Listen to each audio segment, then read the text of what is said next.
ಸ್ನೇಹಿತರೆ, ನೀವ್ ನೋಡ್ತಾ ಇದ್ರೆ ಸುದ್ದಿ ಕೇಂದ್ರ. ನಾನು ಪ್ರವೀಣ್.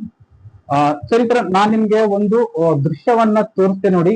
ಇತ್ತೀಚೆಗೆ ಬಂದಂತ ಸುದ್ದಿ ಅಂದ್ರೆ ಏನಂದ್ರೆ, ನಿನ್ನೆ ರಾತ್ರಿ ವೇಳೆಯಲ್ಲಿ ಅಂದ್ರೆ ಡಾಕ್ಟರ್ ಬಾಬಾ ಸಾಹೇಬ್ ಅಂಬೇಡ್ಕರ್ ಅವರ ಜಯಂತಿಯ ವಿಶೇಷದ ಅಂಗವಾಗಿ ನಿನ್ನೆ ರಾತ್ರಿ ಸಮಯದಲ್ಲಿ ಡಿಜೆ ವಾಹನ ಅದು ತಗುಲಿ ಇಲ್ಲಿನ ಅಂದ್ರೆ ಅನ್ನಪೂರ್ಣ ಕ್ರಾಸ್ ಅಲ್ಲಿ ಇರತಕ್ಕಂಥ ಒಂದು ಸಿಗ್ನಲ್ ಕಂಬವು ಬೆಂಡಾಗಿ ಬಿದ್ದೋಗಿದೆ. ಇಲ್ಲಿ ಇದು ಯಾವ ತರ ಬೆಂಡಾಗಿದೆ ಅಂತ ನಾನು ನಿಮ್ಗೆ ತೋರಿಸ್ತೀನಿ ಸ್ನೇಹಿತರೆ. ನೋಡಿ, ಇದು ಯಾವ ತರ ಬೆಂಡಾಗಿದೆ ಅಂತಂದ್ರೆ, ಇದೇನೋ ಮೋಸ್ಟ್ಲಿ ಬೇಕಂತಾನೆ ಮಾಡಿದರು ಅಥವಾ ಏನೋ ವಾಹನ ಅಂದ್ರೆ ಆಕಸ್ಮಿಕವಾಗಿ ವಾಹನ ತಗುಲಿ ಈ ತರ ಏನಾದ್ರು ಬೆಂಡಾಗಿದೆ ಅಂತ ಸರಿಯಾಗಿ ಗೊತ್ತಾಗ್ತಾ ಇಲ್ಲ. ಇದರ ಬಗ್ಗೆ ಅಧಿಕಾರಿಗಳು ಪರಿಶೀಲನೆ ಮಾಡಿ ಇದು ಯಾವ ತರ ಆಗಿದೆ ಅಂತ ಅವರು ತಿಳ್ಕೊಂಡು ಮತ್ತೆ ನಮ್ಗೆ ಅದರ ಬಗ್ಗೆ ಇನ್ಫಾರ್ಮೇಶನ್ ಕೊಡ್ತೀನಿ ಅಂತ ತಿಳಿಸಿದ್ದಾರೆ.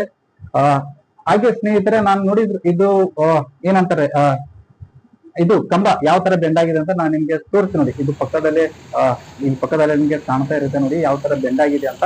ಇದನ್ನ ನಾನು ಬೆಳಿಗ್ಗೆ ಹೋದಾಗ ಇದರ ಬಗ್ಗೆ ನಾನು ಪೂರ್ತಿಯಾದ ವಿಡಿಯೋ ಮಾಡಿ ಅದರ ಬಗ್ಗೆ ನಾನು ಅಲ್ಲಿರತಕ್ಕಂಥ ಟ್ರಾಫಿಕ್ ಪೊಲೀಸರಿಗೆ ನಾನು ಎನ್ಕ್ವೈರಿ ಮಾಡಿದಾಗ ಅವರು ಇದ್ರ ಬಗ್ಗೆ ನಮಗೂ ಇನ್ನೂ ಗೊತ್ತಿಲ್ಲ, ನಾನು ಇವಾಗ ತಾನೇ ಬಂದಿದ್ದೀವಿ, ಇದ್ರ ಬಗ್ಗೆ ಯಾವುದೇ ತರ ಮಾಹಿತಿ ಗೊತ್ತಿಲ್ಲ, ನೋಡೋಣ ಮುಂದೆ ಇದ್ರ ಬಗ್ಗೆ ಯಾವ ತರ ಮಾಹಿತಿ ಸಿಗುತ್ತೆ ಅಂತ ಅವರು ನನಗೆ ಇದ್ರ ಬಗ್ಗೆ ತಿಳಿಸಿದ್ರು.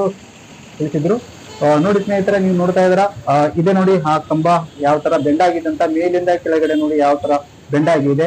ಕ್ಯಾಮರಾ ಕೂಡ ಕೆಳಗಡೆ ಬಿದ್ದೋಗುವ ಸ್ಥಿತಿಯಲ್ಲಿ ಇದೆ. ಪೂರ್ತಿ ಬೆಂಡಾಗಿ ನಿಂತ್ಕೊಂಡಿದೆ ಈ ಕಂಬ. ಇದರಿಂದ ಏನಾಗಿದೆ ಅಂದ್ರೆ ವಾಹನ ಚಾಲಕರಿಗೆ ಅಡಚಣೆ ಆಗ್ತಾ ಇದೆ. ಇಲ್ಲಿ ಯಾವ ತರ ಟ್ರಾಫಿಕ್ ಜಾಮ್ ಆಗ್ತಿದೆ ನೋಡಿ. ವಾಹನಗಳು ಎಷ್ಟು ನಿಂತ್ಕೊಂಡು ಹೋಗ್ತಾ ಇದೆ.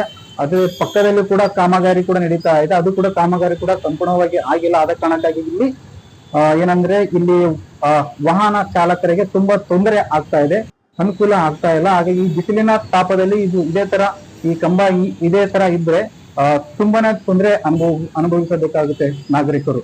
ಓಕೆ ಸ್ನೇಹಿತರೆ, ಈ ವಿಡಿಯೋ ನಿಮ್ಗೆ ಇಷ್ಟವಾದರೆ ಲೈಕ್ ಮಾಡಿ, ಶೇರ್ ಮಾಡಿ, ಕಮೆಂಟ್ ಮಾಡಿ ಹಾಗೂ ಸಬ್ಸ್ಕ್ರೈಬ್ ಆಗೋದನ್ನ ಮರಿಬೇಡಿ. ಧನ್ಯವಾದಗಳು.